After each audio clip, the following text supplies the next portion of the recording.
ఇందాకే నేను మిమ్మల్ని పాయింట్ అడుగుదాం అనుకున్నాను. మనం ఈ ముచ్చట్లలో పడి అది కొంచెం పక్కకెళ్ళింది కానీ మళ్ళీ గుర్తొచ్చింది. రామారావు గారితో మీకొక ప్రత్యేకమైన అనుబంధం ఉంది.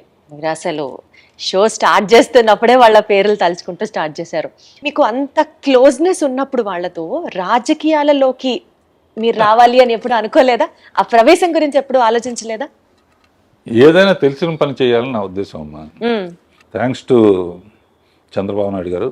సరే ఇందాక మీరు ప్రతి పని స్టార్ట్ చేసే ముందు వెంకటేశ్వర స్వామి దగ్గర నుంచి స్టార్ట్ చేస్తాం, ఆయన పాదాల దగ్గర ఆ కార్యక్రమాన్ని పెట్టి స్టార్ట్ చేస్తామని చెప్పారు. ఈ ప్రస్తావన వచ్చినప్పుడు Annamayya romantic, drama, mythology, fantasy ఇన్ని జోనర్లలో సినిమాలు తీసే మీకు, comedy and glamour most important అని భావించే మీకు, అన్నమయ్య లాంటి ఒక డివోషనల్ సబ్జెక్ట్ చెయ్యాలి అని ఎందుకు అనిపించింది? యాక్చువల్లీ అన్నమయ్య సినిమా ఇప్పటికీ కూడా రీసెంట్ సినిమా రిలీజెస్తో పోల్చుకుంటే ఆడియో ఆఫ్ అన్నమయ్య ఆ సేల్స్ ఇప్పటికీ కూడా స్కై రాకెటింగ్ అవుతూనే ఉన్నాయి.